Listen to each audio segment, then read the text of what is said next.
30 घंटे के अंदर आप 2000 मोस्ट इंपॉर्टेंट क्वेश्चंस को प्रैक्टिस कर सकते हो। 60 घंटे में आप 30 लेक्चर्स को कंप्लीट कर सकते हो। 10 घंटे में आप मोस्ट एक्सपेक्टेड क्वेश्चंस को कर सकते हो। क्या लास्ट के 8 to 10 डेज काफ़ी नहीं है नीट 2024 एग्जाम के लिए? अभी बहुत सारे स्टूडेंट कहते हैं कि 8 to 10 डेज में क्या ही हो सकता है। तो इस वीडियो में मैं आपको जो कैलकुलेटिव वे से बता रहा हूँ उसको अच्छे से समझो, फिर डिसाइड करना काफ़ी है कि नहीं है। चाहे आपका जितने भी मार्क्स का टारगेट है 200, 300, 400, 500, 600 प्लस, या फिर जितना भी आपका सिलेबस कंप्लीट है, मैं उसके बारे में बात ही नहीं कर रहा हूँ। वो आप अपने अकॉर्डिंग डिसाइड कर लेना। बस यहाँ पे मैं आपको जो समझा रहा हूँ वो चीज़ समझो, फिर अपने टारगेट मार्क्स के अकॉर्डिंग प्रिपरेशन कर सकते हो, फिर डिसाइड करना काफ़ी है कि नहीं है। तो अभी आपके पास टोटल 10 डेज के अराउंड है जब मैं ये वीडियो रिकॉर्ड कर रहा हूँ, बट आप जब ये वीडियो देखोगे हो सकता है कि आपके पास 9 डेज हो। ठीक है, तो अगर आप इन लास्ट डेज में आप 14 आवर्स करके स्टडी नहीं कर रहे हो, मतलब आप नीट को लेकर सीरियस नहीं हो, तो 14 आवर्स तो मिनिमम करना है, 15 आवर्स करो तो ज़्यादा बेटर है। तो अगर आप रेगुलर 14 आवर्स करते हो तो नेक्स्ट 9 डेज के अंदर आप 126 आवर्स स्टडी करने वाले हो, जो कि बहुत ज़्यादा है अगर आप इसका सही से यूज़ करते हो। इसको थोड़ा पार्ट करके आपको आगे समझाता हूँ। तो अभी आपके लिए सबसे ज़्यादा ज़रूरी क्या क्या है? सबसे पहले तो लेक्चर, दूसरा चीज़ क्वेश्चन प्रैक्टिस, उसी के साथ जो है मॉक टेस्ट, उसी के साथ जो एनसीईआरटी रीडिंग बनना भी ज़रूरी है और रिवीजन भी करना ज़रूरी है,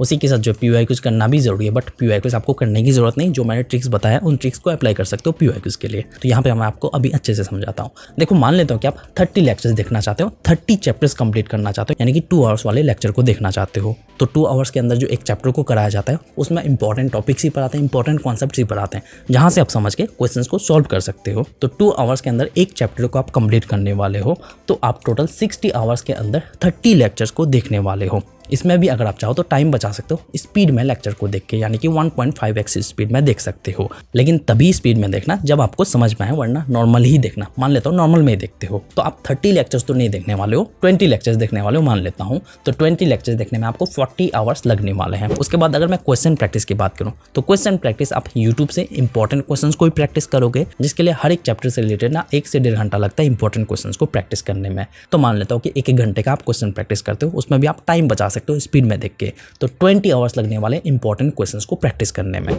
उसके बाद अगर मैं मॉक टेस्ट की बात करूं, 10 मॉक टेस्ट अगर अटेम्प्ट करते हो, 2000 क्वेश्चंस आप प्रैक्टिस करने वाले हो। मतलब यहाँ पे आपको सारे 2000 क्वेश्चंस को सॉल्व करने की जरूरत नहीं, जितने आप सॉल्व कर पाओगे उतने क्वेश्चन ही सॉल्व करोगे। मान लेता हूँ कि आप 15 आवर्स देते हो क्वेश्चन सॉल्व करने के लिए।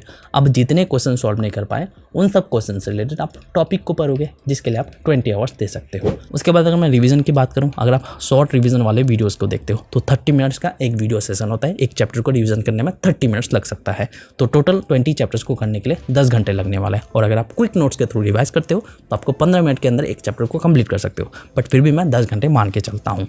उसके बाद अगर मैं एनसीईआरटी रीडिंग की बात करूँ तो एनसीईआरटी आप शॉर्ट रीडिंग अगर करते हो, क्योंकि अभी टाइम नहीं है तो आप डिटेल रीडिंग नहीं कर सकते, इसके लिए आप मान लेता हूँ कि 30 मिनट्स के अंदर एक चैप्टर को कंप्लीट कर लेते हो। तो टोटल 10 घंटे आप इसमें भी देने वाले हो। उसके बाद अगर मैं पीवाईक्यूज की बात करूँ तो पीवाईक्यूज से रिलेटेड क्वेश्चन को रीडिंग मारोगे और आंसर को अच्छे से देख के समझोगे, और उन सब क्वेश्चन से रिलेटेड टॉपिक को आप पढ़ोगे। तो टॉपिक को तो आपने पहले ही पढ़ लिया, लेक्चर भी आपने देख लिया, सब कुछ आपने पहले कर लिया, तो यहाँ पे करने की जरूरत नहीं। फिर भी मान लेता हूँ कि आप 5 घंटे दे रहे हो यहाँ पे।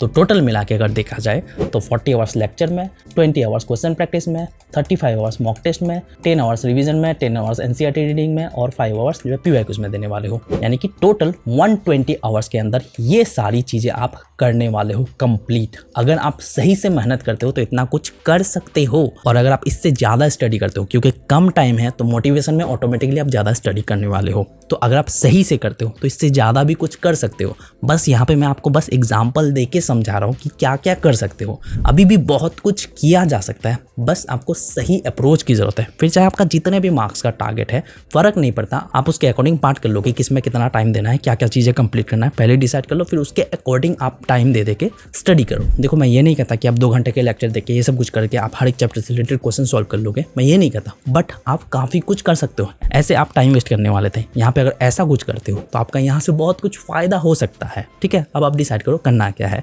तो बस मुझे आपको यही बतानी थी। नीट से रिलेटेड बहुत सारे वीडियोज़ मेरे चैनल पर मिल जाएगा, जाकर चेकआउट कर सकते हो। तो बस मिलते हैं नेक्स्ट वीडियो के साथ। Thank you.